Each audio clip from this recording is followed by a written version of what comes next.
And then it makes it so much easier to know what it is that I need. Mm. Because a lot of men, oh, I'm tough, I'm whatever. I don't. Actually, my little guy, he actually needs a hug. I need Mm. some presence from someone else to support me right now, and it doesn't mean that I'm weak. And so that's what I would add is that when we're triggered, there's a mirror, and we've often felt these things before. It's just that it's coming up to be healed, Mm. and it's a sign. It's a gift of what needs to be healed in that moment. Man, that creates so much trust. You know, I judge creates so much trust in relationships when someone has the competence to do that. Like if I'm able to handle my own intensity, I'm sure, babe, you're confident I can handle yours. But if I can't handle my own anger, then how can you trust me to handle yours, right? And this goes back to the piece of like this notion that hey, be more vulnerable. And I totally get it. But it's this notion that like and a lot of men are resistant to it, right? I don't want to be vulnerable. Or maybe they're vulnerable and it backfires. And it's because Yeah. I don't have the awareness of containing my vulnerability and the competence to be able to process it. So for example, let's say I go to you, babe, and I'm super vulnerable, but I'm dumping on you, right? Now the judgment is you're becoming my mom. You don't Yeah. want to be my therapist. You don't want to be my coach. And maybe at first it's refreshing. You're like, oh my God, thank you for sharing your feelings with me. But imagine I bring my shit to you every single day, right? And I'm like, hey, I'm being vulnerable. Isn't this what you want? Actually, I judge it's not what you want. I judge what you want is depth and containment of my vulnerability. What does that mean? Depth is you're seeing my soul. You're connecting. It's not like, oh, I'm irritated or surface level stories and stuff like that. All of a sudden I'm complaining, right? You're like, oh, it's so draining. Or what had happened at work. But underneath that, what are my needs? Underneath that, what am I bearing my soul and feelings to you? That's what depth is, right? Not surface level, but you're connecting to the life within me. Second piece is containment and knowing that Dre's got this. He's being real with me because she can feel it in the field that I'm bringing this shit home from work. You can feel it. You can feel when I'm stressed. You can feel it when I'm angry. You can feel it. And if I don't communicate that to you, then how does that build trust? Right? There's something in the field and that affects you. So to say that, oh, I'm being strong for you by holding this back, actually, I'm actually torturing you. I'm torturing myself. I'm impacting this relationship indirectly. So by me sharing this openly, it builds stronger foundations of trust and helps clean up that energy so that we're not torturing each other. We're not suffering. But I share it in a containment way where I'm competent because I have the skills to connect it to my needs, hmm, and to talk to the parts of me that are having that need, right? And then you're witnessing me or you're supporting me in that fashion. And that gives you confidence that, man, Dre's being real. And also this confidence that Dre can handle it. Yes. Wow, what a great synopsis, babe. You're on fire. And Giselle even says it's so much richness, right? The layers of it. So we came into this talking about, well, let's speak our truth. Well, what are the layers to that? And to me, what you're saying right now is I'm being real.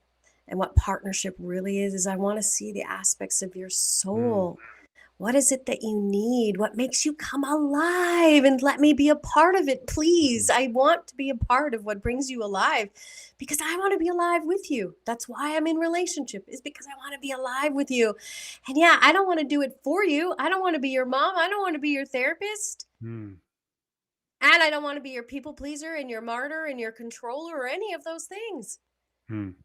I want us to be authentic. I want us to be aligned. And this is where now relationships come from marriages or roles or places of what we think masculine and feminine is to, well, what are our soul contracts?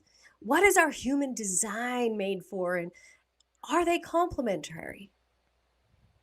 And it's more of a soul level reality of do we have a life together that's more meaningful than it was separately? Can we achieve things that we couldn't do alone? Mm.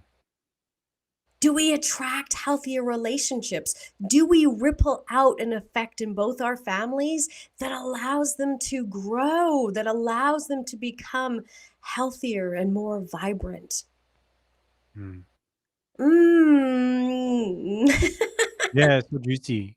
Just juicy. Hey, Lena, greetings from Ireland. Wow, welcome. Glad to have you Welcome. here with us. Cool.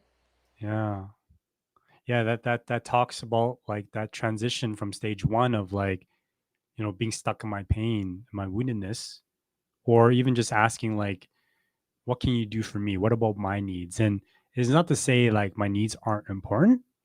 It's just that are we stuck circling around like in this holding pattern of like my needs, my needs, my needs. And then stage two is this relational context of what about our needs? What about us and we, right? And this third stage, and not to say that we're aiming to be in stage three all the time. Every stage serves a purpose, and I find myself fluctuating back and forth. Right? Stage three is like, what does this relationship want? What does love want? What? How does love want to be expressed through our union? It's like looking at this third entity, right? Where like we're not losing ourselves in the relationship. It's just that when we come together, it creates this third entity. And this third entity is like, well, how does it want to be expressed through us?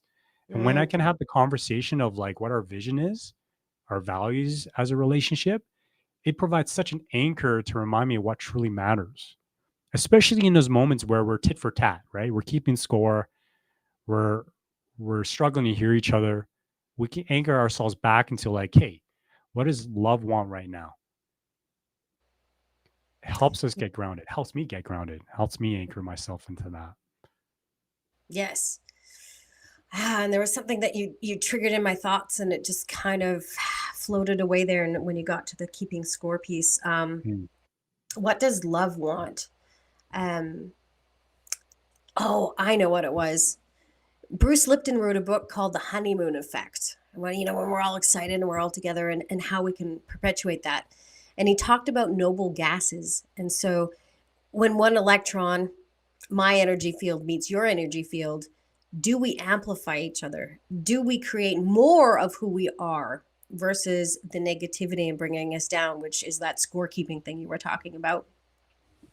How can we amplify who we are? And I think that goes right back to the vomiting versus the containment and the judgment that comes with vomiting, with unbridled self expression, and being able to know the difference. How do we catch our saboteurs and the judgments of what we think is wrong or right, and trying to pigeonhole people into boxes and allowing them to be truly seen and heard? And I think that goes back. I think Stephen Covey has that saying, seek to understand, then be understood. I think it's a really important key to hear someone and then be able to enter the field of relationship with them. But again, it goes back to, can we be with someone? And we can't really be with others unless we've learned to really, truly be with all aspects of ourselves. And that goes into a little bit of what some people might call shadow work.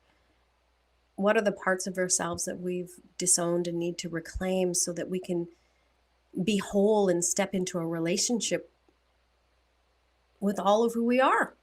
hmm Yeah, shadow work isn't a witch hunt; it's a rescue mission. And hmm sometimes we communicate and it feels much more like a witch hunt, for sure. Yeah. Right, And I'm judging my own judge. Yeah. yeah. And in relationship, like you said, and I do believe, and I've been waiting for this for a few years, see this vision of how couples and people can hold the space together. You don't need therapy because there's nothing wrong with this. Nothing needs to be fixed. Nothing needs to be diagnosed. We just have to understand how energy runs through our body. Emotions are energy. Our heartbeat is an electromagnetic signal that runs through our entire body. Mm, When they say follow your heart, express from your heart, There's a real thing to that. It's not this flaky, fluffy something or other. It is the strongest emanating signal that we have in our body, and it goes out for miles. People Mm, feel it. Empath means in pathos, in feeling. To truly live an embodied sentient life, we need to be willing to A, be in feeling with ourselves first, and B, be able to sit with others in feeling and create the space and the container, talking about containment, to feel that. mm, And that's when anger, all of those, like you mm. say, the GPS mechanisms start to land in the truth that we can be at peace at any Mm. given moment just by being present to what is versus what we think it should be, which is mostly in what relationship or what we're doing. Oh, he needs to clean up more often, or he needs to do this, or the kids need to do this, or why aren't I good enough, and haven't I fixed all of this stuff? Well, when we're present, we're not worried about what we think things should be. We can clearly see what's needed. Yeah, yeah. You know, like even the moment where I feel irritated and annoyed when the kitchen is messy, right? Mm. It's actually not about you, it's about me. Why am I so irritated and annoyed by the uncleanliness? What does that mean? What story? What does it remind me of, right? And I'm easily projecting that onto you and judging you. And this conversation reminds me of the question that Giselle brought up of like how challenging it can be to speak to someone that doesn't share the same language, right? Mm. And I love your idea about the noble gases and also the neuroscience behind mirror neurons is that, if I do my own inner work, if I do the shadow work and I integrate myself, my presence alone and the transmission of my energy through my voice, through my presence, creates a safe space for others because of what's being reflected within myself. They Yeah. talk about yogis and people that have done their work for some time. They enter into a room and people can feel that peace. People in the presence of someone that's done their work feel like they're being seen, right? And so when we can do this work, we can bring that transmission with us. And so I like to ask you, babe, like, what if you went to like a family reunion or something, right? Like, and you're with family members that can push your buttons but don't share this language. Like, how do you bring this work to them, right? Like, how would you communicate? I guess that was a question with one of our attendees at our intro. Was like, yeah, what do you do with those that are not involved in this work? Like, how do you make it practical?